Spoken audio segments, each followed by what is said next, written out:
Hello. Today's impactful guest is Hussein Al-Baiaty, who is the founder of Rising Authors, his coaching business, where he works with established and first-time authors to help them develop online platforms, do their branding, and become recognized thought leaders. He also has the Rising Author Experience podcast and is the author of this fantastic book, which I highly recommend, Art of Resilience, The Refugee State of Mind. Hello, hello, Hussein Al-Baiaty. Hey, And let's start with hey. what is your moment of impact? Yeah. I think for me specifically, I think about the moment of impact like when my universe came into alignment. And I think that was for me, it was when my father passed away. Um, Not tragically, I mean he had a heart attack and he was visiting back home, but I don't think anybody was expecting it. And I talked to him maybe a few days before. And then I got a phone call late into the evening on like a Tuesday night um, from my sister-in-law who was telling me that, she was crying and I was trying to figure out what's going on. And through her tears, she told me that my dad died. And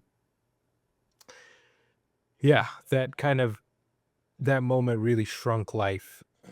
It felt like it went from infinity to this moment. And that really changed a lot for me.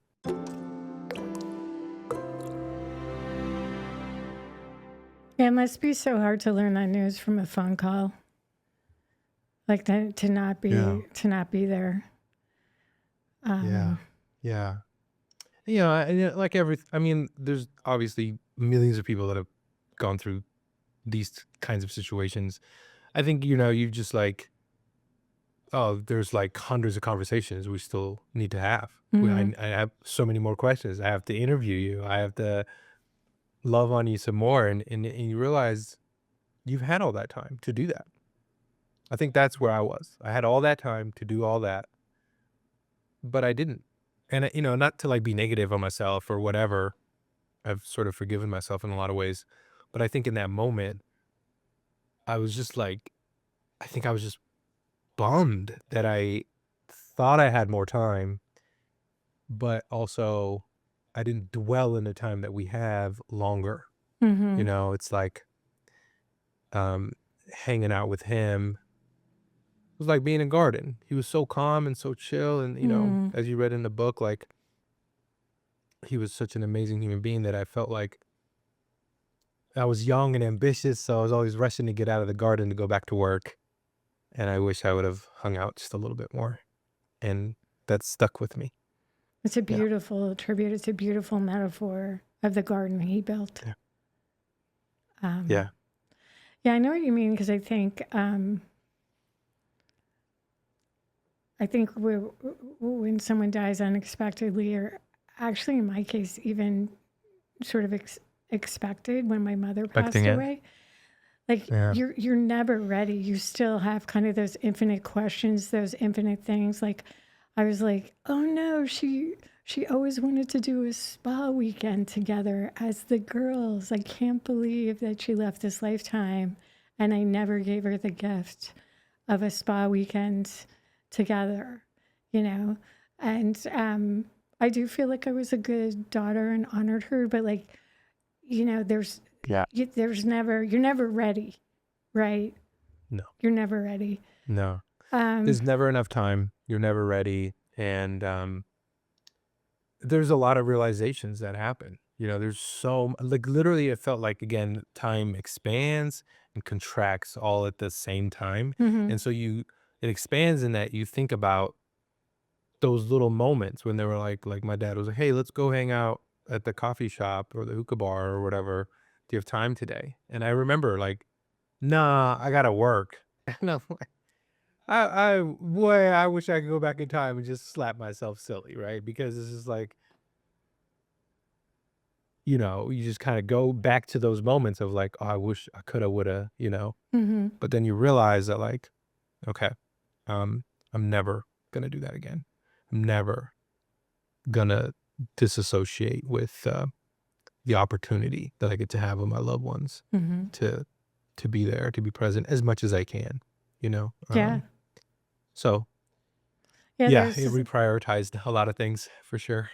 It's like Yeah. that Cat Stevens song, like I think it's called "Cats in the Cradle." I'm not sure, but it's about this very idea of, we as humans we're so absorbed in the present moment, the to-do list, just trying to get through the grind, make a living, and sometimes Yep. we lose sight of what's truly important to us. So I love how you gave yourself the gift and really gave your father the gift of saying, this has brought into sharp focus what I, Hussein, care about, which is my relationships with loved Yeah. ones and the people that are important to me.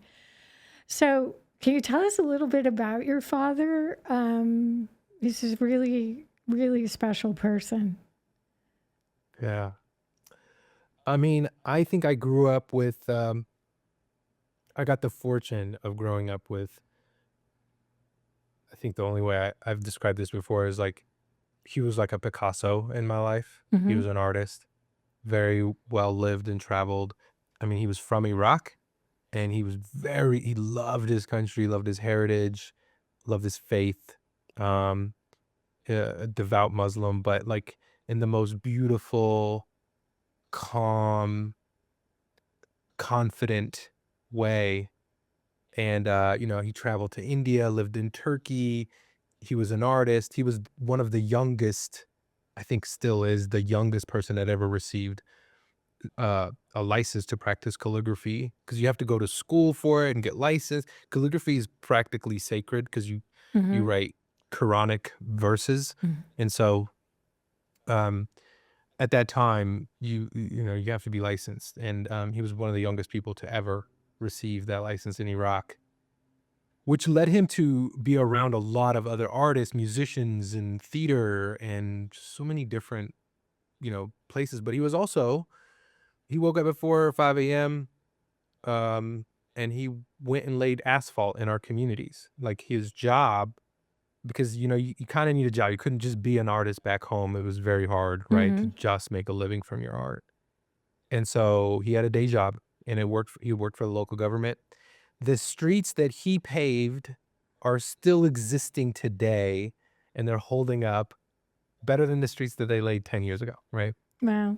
He did everything with such commitment and love, and he just carried just a beautiful energy. I literally can't think of anyone that came across my father, like met my father, that didn't love on him hard, Mm-hmm. and even when I got to go back before he passed away, I got to go back to Iraq and visit him there.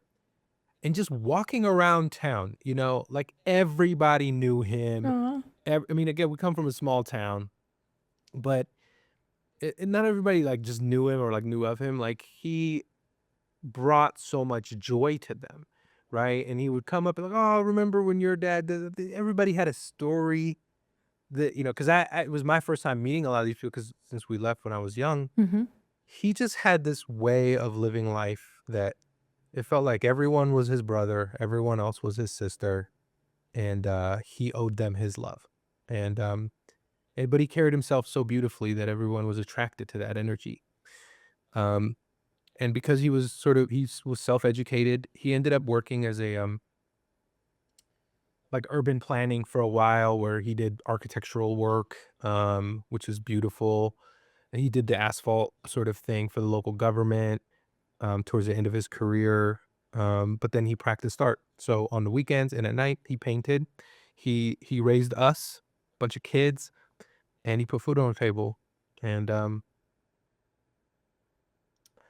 can never be grateful enough. Beautiful. Yeah. One of the reasons I was so excited to have you on a podcast about impact is I find you to be a very impactful leader and coach. You're very inspiring. You really see the best in people and you want people to get their message out. And one of your messages, of many, but one that I wanted to dive into now, is about how being a refugee helps you develop resilience and Yeah. actually developed artistry as well. And so I thought maybe we could start out with you just describing before the war what your town was like. Maybe you could say the name of your town, and what your home was like when you were a little boy. Yeah, I mean, I would say that, like, the south of Iraq, it's a small town. It's called As-Samawah, Iraq, and just a beautiful little town. You know, I don't feel like I grew up that different than many other kids. I mean, we had little, but it was fine. Um, I had lots of siblings. I had an awesome mom who took care of us and cooked for us and made sure we bathed and we got to school. I had an awesome dad, like I was just saying, who Hmm. surrounded our house in paintings. There was paintings everywhere. It always smelled like oil paint. I can literally smell it today. Um, it was fine. Like, I mean, my older brothers were on their way to college. One of my oldest brothers was on his way to acting school, believe it or not, in Baghdad. He had just gotten accepted. My second oldest was going to medical school. Um, so things were, you know, just like it's different than America, of course. But in a lot of ways, it was the same. People were peaceful. We go to the mosque and pray and visit friends and or family and relatives to come over. Dinners were always amazing. There's always somebody over. I mean, that's what I remember. And Hmm. then the tragedies of war break out. And it felt like everything, it was in the moment. Oh, okay, the world's ending. This is the end. Hmm. This is sort of like Judgment Day. And now it's raining bombs. Hell breaks loose, literally. People here, thankfully, don't know what it's like to live in a war unless, of course, you've served in the military, Hmm. but you've been on the opposite end of that. War is horrific in every way, shape, or form. And we sadly had to live through that. And my father, you know, packed us up in one of those asphalt trucks and took us out to the border of Iraq and Saudi Arabia, and to kind of wait this out, this war that was happening, the Gulf War, and the days turned into weeks, weeks turned into months, and we ended up being refugees on the inside border of Saudi Arabia.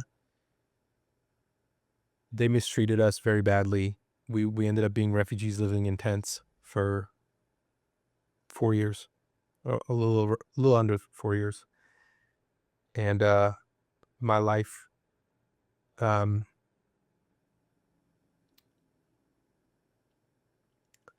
I was very protected. I was very loved by my mom and dad. He still had the courage to make us laugh, love on us, still had the courage to see the best in other people.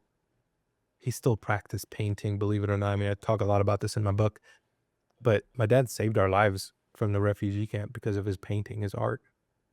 And he taught me painting because I sat and watched for hours and days on end. I loved the way he downloaded my heritage, my culture to build my confidence Hmm. through painting. Because we didn't really have books. We didn't really have a way he didn't really have a way to teach us, except for story and, teach us the importance of who we are and to not lose track of that and to not allow other people to take away our confidence and our heritage and erase that. And he really Exactly. believed in that. So yeah, we ended up being refugees. He saved our lives through the paintings that he did. He helped. He basically went to the soldiers that protected the camp and convinced them that he could paint them or their families or their favorite horse or whatever it was, just to build relationships. And he did. And he helped us get out of that refugee camp by meeting the guy who ran the refugee camp. He commissioned him to do a huge painting. Um, And I remember he spent day and night for, I don't know, 6, 7 months doing this painting for this man. And I think about 4 or 5 months after that, we were in America, which I don't know anyone else that was able to come out of a refugee camp with that kind of courage to practice art and help your family get out of a situation that we're in. Exactly. And when I read your book, you just got the sense of how everything came out of nowhere. I mean, you had this peaceful kind of normal childhood. You're 5 years old. You love waking up, watching your mother make these lentil soups, aromatic breads, your father's, waking up, practicing his faith in the early morning and smiling at you, your faith. And then you have this terrifying night where these missiles are bombarding your small town south of Baghdad. And at one point, your father and your brothers were working elsewhere, so they weren't able to get to your family home. And your mother you have 7 siblings. You're the second youngest, correct? Yeah. And you have your mother trying to hold everyone together in this bombing. Then your uncle makes it in.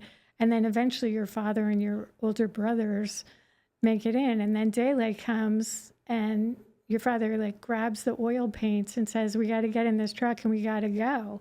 And that's it, like instantaneously. And I'm so glad you talked about how your father actually used art to save your entire family from that refugee camp. Because what was so moving was early on, he would walk around and pick up scraps of canvas that were all over the place. And he would start doing these small paintings, right? So that he could then show other people his talent, his artistry. And then when he finds the person, the word gets out that he can do these portraits of your family, right? And the word gets out. And that's how, in fact, you all as a family are able to have your United Nations interview to go to the United States, because he's so thrilled with the mural that your father painted of his entire family. Like, did that image survive? Do you have that image in the family archives? We don't have that image. I do have tons of pictures of my dad painting in the refugee camp. That specific one, I don't, unfortunately. I know that man, my dad, stayed in touch for a few years after, even when we came to the States. And there was even a time where he invited my dad to go to Mecca and visit. And you know, relationships are fostered through meaning. And I think when someone sees how intentional and how meaningful something can be, I think it's just so powerful, right? And it creates a bond between people, and people start to see you for who you really are. Mm-hmm. And it's just really powerful. And he exemplified that for me at a very young age. And I was so lucky that I got to have someone who not only did that for his family, but he kind of had no choice Mm-hmm. but to lean on something that we could potentially do. And so, yeah, it's very, very powerful. And I'm Yeah. extremely lucky that I got to have that. He Yeah. was so inventive, and he didn't have a lot of resources, but he found resources and he made it happen. And yeah, That's resilience. that's resilience. The art of Yeah. resilience. Yeah. Yeah. Yeah. The literal art. So I really enjoyed the part where you're talking about how he taught you color theory. Yeah. Yeah. To talk about the red pencil. Yeah. I mean, when we were in a refugee camp, you don't get a whole lot of supplies, right? And so when you do, they're very sacred. Like you got to use them to the fullest, and don't waste any of it. And so he basically taught me color theory through giving me one colored pencil at a time, and made me practice drawing. He saw that I was sort of attracted to drawing already. I was drawing Mickey Mouse and those kinds of things, and so then he made me sort of look around for the color that I was choosing. And if there wasn't that color around me, then I would draw something in that color. And but to not just draw it pure red, right? To shade it, to give it shadows, to give it up. I was learning not just color, but also the dynamics of color, the Mm. depth of color per color, right? And I would be so careful and like so intentional about the thing because I only had a limited amount. And there's something about that. That's something really restrictive about art. Art is the removal, not the addition, at least how I grew up learning about it. Hmm.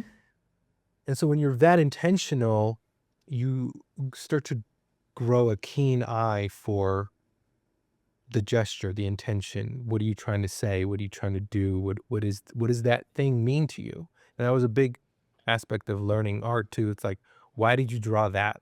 Out of everything here, why did you choose that? And so now I'm seeing not only that color, but the meaning of it and attachment to the object and what it meant to me. And so that was very interesting. And I would take these things and I would get them down to the nub, and then I would be like, all right, it's done. It's literally invisible. There's no more color. I need the next color, right? Yeah. And then he would let me choose what color I wanted to do next, and then and then I would fill just like pages to the brim because again, also not that much paper. So yeah, learning art from an artist with very limited supplies was the best thing that could have happened to me because I feel like today there's just when you have too many options, Hmm. you can't choose. Right. But when you're so limited, the choice becomes really refined. Hmm. And I got very lucky to learn that at a very, I was like 6 or 7 years old when I was learning this stuff. Yeah. Yeah. It's such an important lesson. And I see the echoes of that throughout all your work to the present time. And, creatives and designers are always saying the constraint is a gift. Embrace the Yeah. constraint. Um, Yeah. 100%. and Yeah. Less is more. focus Yeah. on what's there, which is part of our work together. You always advising me that less is more because I was born more is more, baby. Yeah. Yeah. More is more. Exactly. I'm the more is more Yeah. camp. Yeah. Yeah. Yeah. Okay. But I do understand intellectually that less is more. So Yeah. let's talk about the family ends up in Portland, Oregon. We have deep roots in Portland, Oregon. And you actually use art to connect through your schooling with Dude. others. Like you're coming in, you're learning English as a second language and thrown into a different style of school and so on. But you see this flyer about a contest. So tell me a little bit about that. Yeah. I mean, again, I guess I learned a lot more than I thought I was learning from my father, in that art makes friends, get connection because it's a language in of itself and it doesn't need speech. It needs attention. Hmm. And so, I loved Spider-Man, all the characters that I was growing up with in the 90s. And so I would draw these things in doodle when I didn't know what the heck was going on in my classroom because I couldn't understand anything. Right. But then the kids would come up, "Oh, that's so cool," and I saw the reactions Yeah. out of them, and I was, "Oh, that's cool. You like this? I could do more of this. I'm really good at this." It was the only thing I was good at, right? So I used it to my advantage. But yeah, there was a guy who came. There was like an author. It was like a children's book author who came and gave a talk about this book that he developed or published or whatever, and it was predominantly cartoons. There was a story. And I was like, "Oh, I'm literally in 3rd grade. I'm like 4th grade. I'm like, oh, I could do that." Like in my mind, like I could do that. I can draw cartoons. That's cool.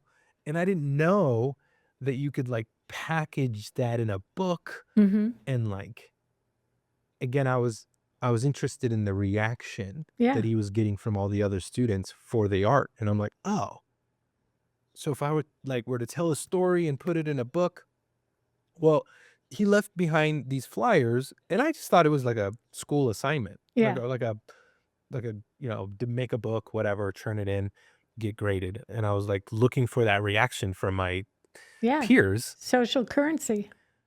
Yeah. And so I went home, I told my dad about it. I told him what I was gonna do, and I spent the next like week and a half just like drawing. I made this story about this little kid. I mixed in a little bit of Rugrats. I mixed in this like all this stuff. It was so cute, and it was just a little baby, and who like he loves basketball, which I did at the time. Goes to his basketball game, ends up being lost, Mm-hmm. and his dad is looking for him, and he finds him. It's just a silly story. I don't know. I just like creative made it up. And I had one of our American friends that was like helping us settle in and like help us check in. I had her like read the story and like spell check it, even though my spelling was nothing. I was like 2 years in living in America. Mm-hmm. Anyway, I put this book together, cover to cover. I mean, it's awesome. I bring it to the school and I'm like, here's my homework assignment. My teacher's like, what? Ta-da! Homework assignment? Yeah. He's like, no. I was like, so I showed him the flyer. And he's like, "Oh, no, no, this is a contest, like, this is crazy," and then he ended up showing it to the kid, like so I did get that reaction. Everyone's like, Mm-hmm. "What? You made a book?" Which got me more social currency and more Yay. credits, if you will, so I felt really good about that, and then he submitted the book for me, and then, it was a couple years later that I got, 'cause I moved schools, and I heard nothing from this thing ever again. And I moved schools, and I was in middle school at that point, and I received a call to go to the office. I was like, "Oh my god, what now?"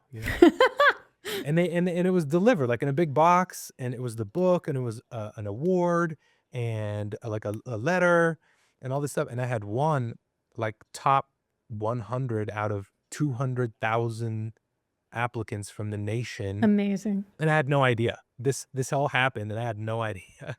And I guess they were been trying to find me and all this stuff. And so one of my old teacher tracked me down and sent it to me. And I think a lot about that story and how it's literally what I do today in Yeah. books and like, you know, um, so something about that 9, 10-year-old time where you're sort of innocent. No one can tell you you can't do any like that. You can't do something hasn't fully sunk in yet, hasn't taken apart your identity. Right. So you believe that you can do anything. And I think that's where I was, and I stayed that way for a long time. That I could do anything that, Yeah. you know, yeah. I love the fusion of your father's consciousness into that because your father used art for resilience. He used it for lots of other things, but in the story we just discussed, helping expedite the family getting to the United States, it was art as resilience. And then you're using it as resilience because you're, struggling to learn the language, struggling to figure everything out, make your way socially. And then you have this amazing talent in art, which is your form of resilience. So it's such a beautiful Yeah. intergenerational Right. snapshot. So let's fast forward a little bit because we have a lot to go over. So you do a lot of great things. You study architecture, and then you become an entrepreneur. And so you have a design business making T-shirts, and then Yeah. and you have like lots of designs that all have empowering messages, right? Yeah. Power to the Yeah. peaceful, drop knowledge, not bombs. And then this fantastic shirt that I love so much that I'm wearing was designed when you were leading refugees, like Right. T-shirts and refugees, trying to help refugees and people without resources get resources, get support, get help. So tell us about this shirt and what does it say? So it says all about the presence in um, Morse code. And it's so funny. I've actually come across people who read my shirt, who knew Morse code, and I thought it was the coolest thing. It And is the coolest I thing. love that so much because there's the thing that I love the most about art is that it could be subtle and very much in your face at the same time. Mm-hmm. So I played with that idea like really my whole life of like sometimes a message needs to be just blunt and clear, Mm-hmm. like power to the people, power to the peaceful, Yeah. drop knowledge. I'm like sometimes it just needs to be that blunt and that clear so you don't miss the message. Right. Sometimes it's hidden like poetry, sometimes it's like layered Mm-hmm. that you need to really sit with it and be intentional so that it opens up more gates in your mind and in your body and perhaps even into your soul. And I think doing like that shirt, and I did one that's like Morse code, and I did one that was Braille. I did, like I was just playing around with these ideas of like, how can I hide a message so that people ask, what does that say? What Mm-hmm. does that mean? So the idea was to provoke a conversation, Yep. right? Well, why did you do that? Like when you have those questions, or when art raises the question, is now you're thinking, and you could potentially open up a dialogue between two people who may or may not agree, may disagree, may see things differently, may see things the same.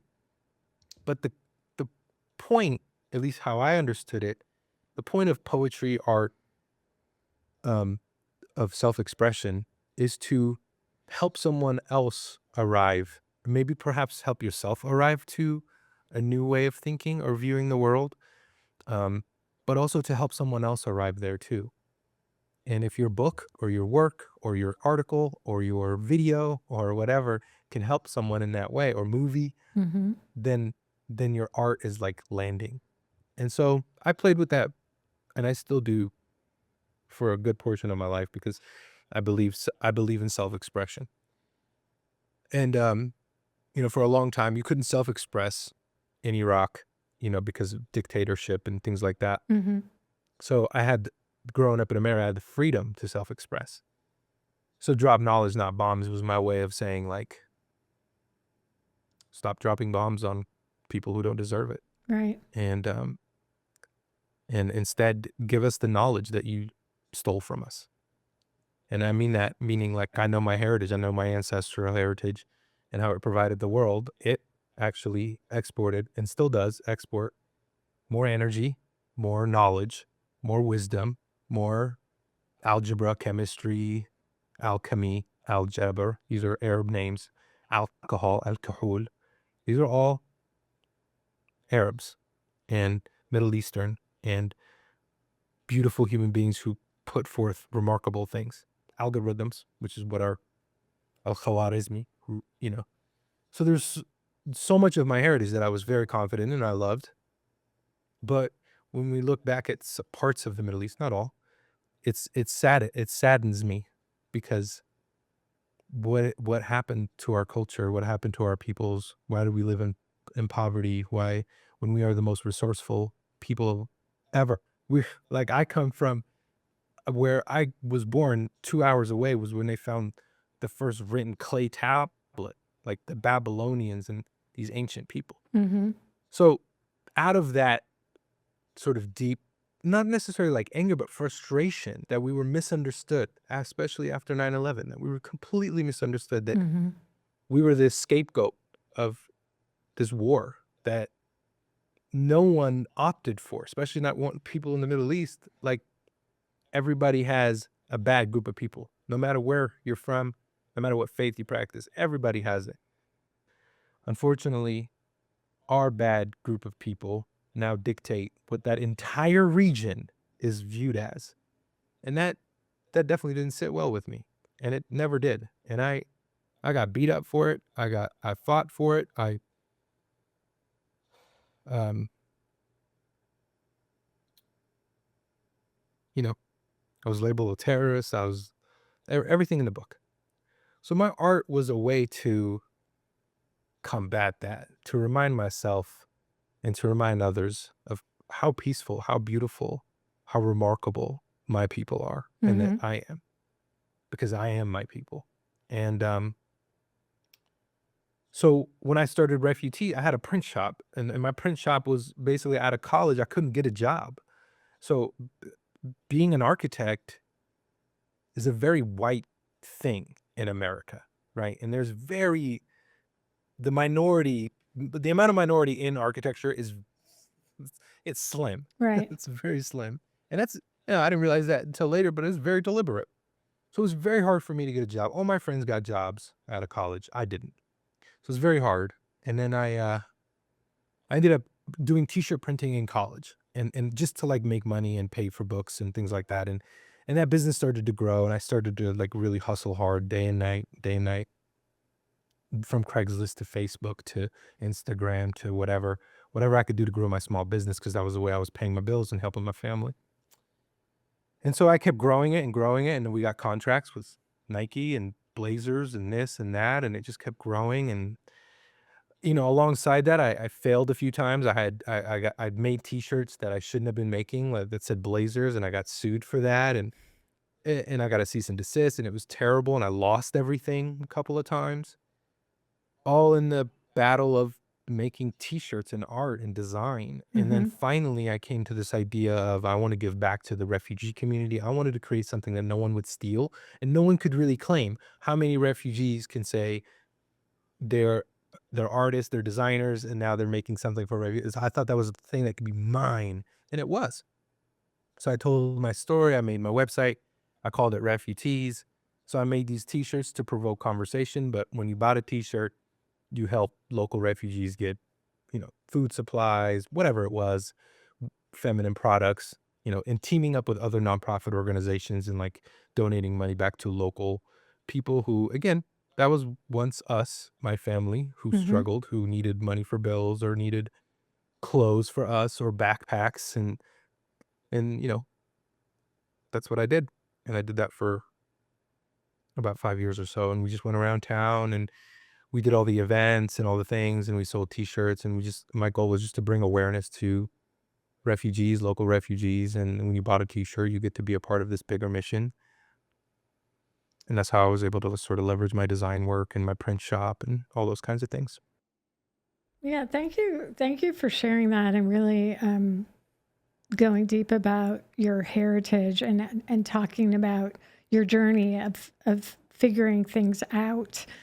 I do want to talk about your current business today, but I just want to add a reflection. So I recently went to Dubai, and I was flying over Iraq on the way there, and I flew over Iran on the way home. And I was on a 777 where they had this amazing feature where you can look at the forward camera and the undercarriage camera. And then there's also all these animations and graphics tracking your route, right? Right. And showing you the geography. And we were like flying, and we were going like 0.8 Mach, what is that? Like Yeah, right. 580 miles per hour. I mean, unbelievable. We're like, whoop, there was Iceland. And so then I'm looking down at Iraq, and it's like the Tigris and the Euphrates rivers. And I'm like, Mesopotamia. And my whole 5th grade social studies education is about, the golden age in Mesopotamia and the cultural richness and the center of innovation Of human history. Yeah. And I'm like, there it is. I'm over it right now. And I just wanted to say that I think it's really important that we understand we need to stop labeling people and stereotyping people. I mean, if you look at the recent tragedies in Australia. I mean, it was someone of the Muslim faith that grabbed the rifle from one of the gunmen and was actually shot in the All you chaos want to do is because they didn't understand he was disarming. So, I mean, we need to not have these rush judgments. Okay, so let's go to your business today. Look at that huge wall of books behind you. So, talk to us about rising authors. You work with established authors, you work with first-time authors, helping them think about branding and messaging and marketing, creating an online presence. And talk to us a little bit about that. Yeah. Well, thank you for mentioning and sharing that, story of flying over Iraq. I think that's a really beautiful one. And I'm sure you felt some sort of reminder of like, yeah, there's our human history. It's all there and it's beautiful. And then you got to see such a beautiful part of the Middle East. And that's what will happen to all parts of the Middle East, in my truest belief, in that when we get the right leaders in place, beautiful things start to happen because they really do believe and love their people and they want to support them. And I think, like everywhere else in our world, when there's bad leadership, people become secondary. And when they're first, you really start to think about them in a beautiful way, and you built for them and you design for them and you create wonderful things for them and wonderful opportunities. And that has happened before, and I believe it will continue to happen for us in Iraq. And I'm a believer in that. Yeah. And in fact, So there's sometimes bad leadership in the United States. Okay, back to it's you. everywhere. Yeah, it's everywhere. And, Not confined to the again, Middle East. 100%. Yeah, it's everywhere. And, but there's this, expansion and contraction of what type of leaders we get. And so, for me, I knew writing a book after my father passed was really important.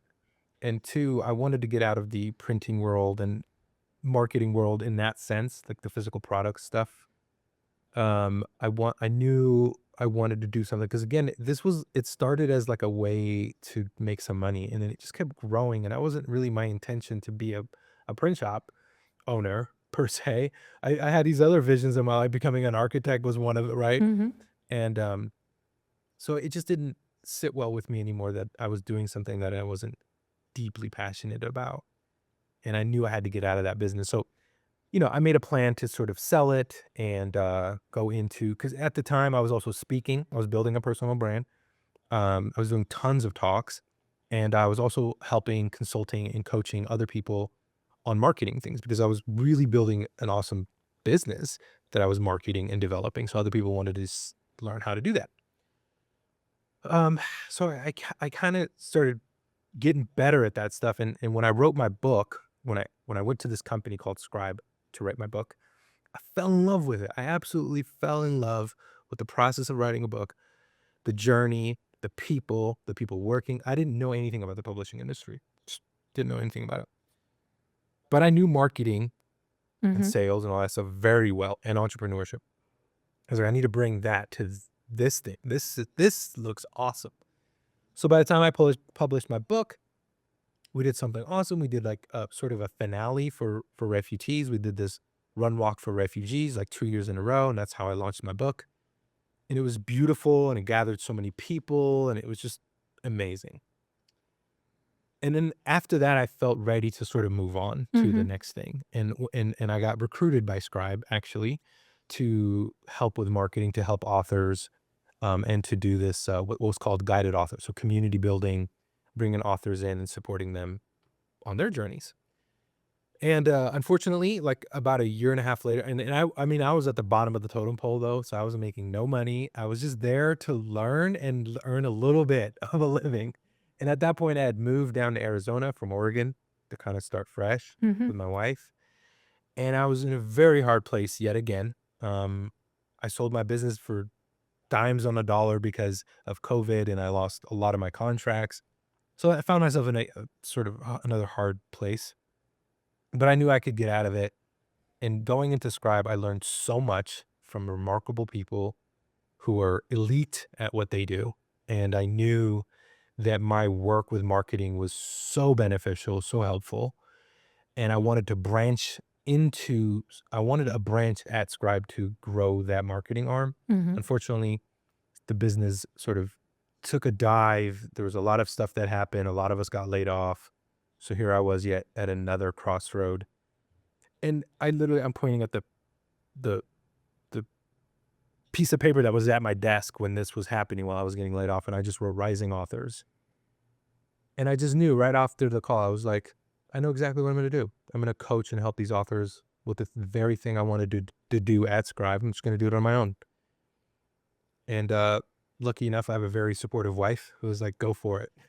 Love it. And it took me a couple of months to make some money and make sure our bills are paid and all those kinds of things. But sure enough, people believed in me. They signed up for my programs, and I started helping them become the messenger of their message. That's kind of my little forte thing, is understanding what your message is, getting clear on it, building infrastructure around it, and then learning how to deliver that message clearly and powerful so that your online presence matches what's inside, and what's inside is matching what is external.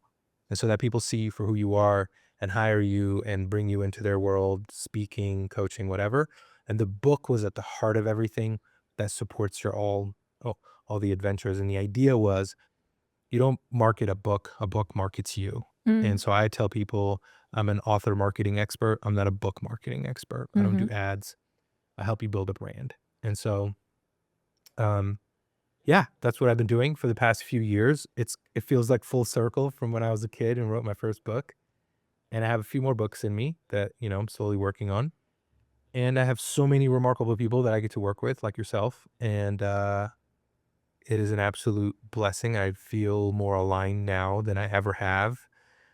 I feel like I've done my due diligence and I've given back to my community as much as I can. And I continue to give back because, our Prophet Sallallahu Alaihi Wasallam says, seek knowledge from the cradle to the grave, even if you have to move onto China. So what he's saying is part of our faith is to seek knowledge, to go out there, to learn, to give back. And two things will help you when you pass away: a son that will pray for you, or a daughter, and a piece of knowledge that benefits humankind. And that's in the form of a book. And so I feel more online, more aligned than I ever have in my entire life. And so that tragic moment, that moment of impact, really helped me see who I could truly become and lean into that even through hard times. And so here we are. Here we are. And I can see, the echoes of your father's imprint throughout your work. And you're such a gifted advisor because you have that artistic training and you have a very strong design orientation. You understand all the fundamentals in terms of like how you're sharing. It's not just color theory, it's saturation and depth and perspective, right? But you're also a really great writer. I've seen other people write reviews of the book like they couldn't put it down. I know I read it in one sitting as well. And Thank you. yeah, and you are a very caring advisor. You're very intentional with your words. You're very intentional with your feedback, and that whole array of books behind you, and there's more. Go on the website. There's like a zillion authors that you've helped get their message out. But I think that it's so beautiful that you're honoring not just your father's legacy, but your whole legacy, right? By helping people get their message out and sharing what they deeply care about so that their message can help transform the world. So I love how you shared those passages about you just need someone to honor you and have your knowledge have made an impact. So I guess I have two things I want to talk about before we close, I guess. One is you and your wife became parents. Maybe some people will get to hear a little bit of a soundtrack of what that's like and remember being early days of being parents. But tell me a little bit about that, and then I'm going to ask a closing question. Sure. I don't know if you can hear Amir. He's doing a little bit. I think he wants some milk. I don't know. You can hear him crying. Or getting ready to sleep. I don't know. I'm very fortunate to have an amazing partner to do this journey with. Becoming a parent is the hardest job in the world. And so if you're out there and you're a parent, I know you are, Katie. I know it's hands down the hardest thing I think anyone will ever undertake.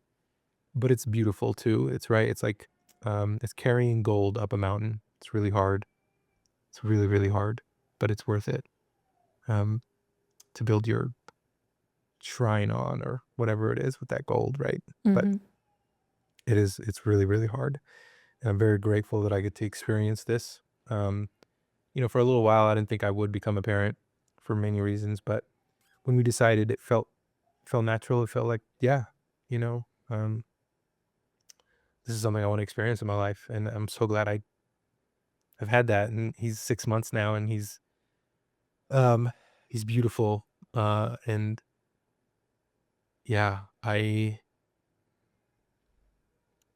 don't know what else to say. Like I'm speechless because I'm expanding my identity as a person that takes care of a child, learning what that's like, looking for his cues, seeing the world through his eyes. There's a part of me that wants to like start a series called Amir and Me, and it's just like him on my lap and we paint together.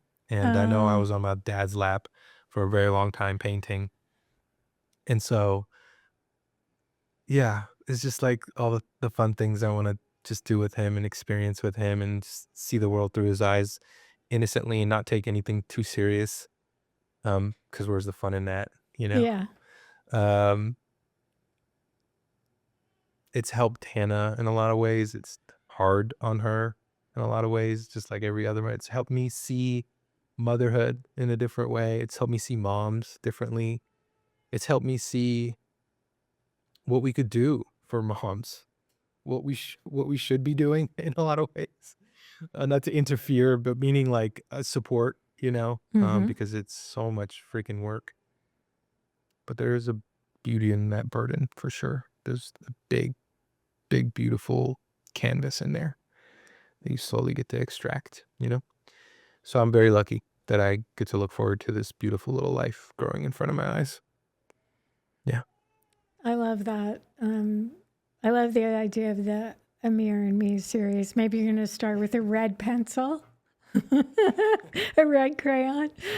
Yeah, Um, we're not that limited in resources, but yeah, you're right. yeah, Maybe yeah. we should start small, right?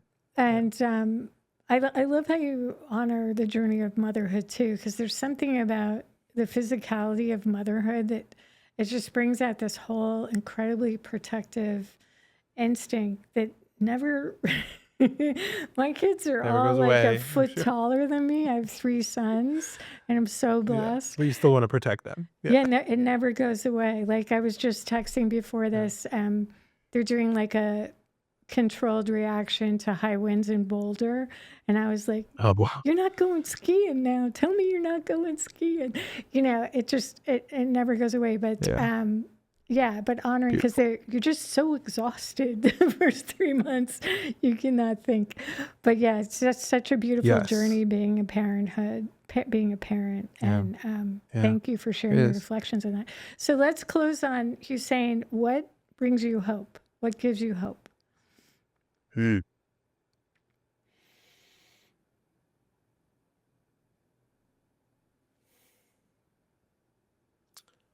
When another person walks by, drives by, sees you, locks eyes, and smiles, I think a human smile. The Prophet Muhammad Sallallahu Alaihi Wasallam says, "Your smile is the best donation you can give to anyone." When you have nothing, my dad used to remember, when you have nothing, you can smile at people because that's still something, and that will lift their spirit. The thing that lifts my spirit the most is when people wave, when people see each other, when people recognize you, when people feel your presence and they acknowledge you. You may not have to like me, agree with me, whatever, but just acknowledge my presence.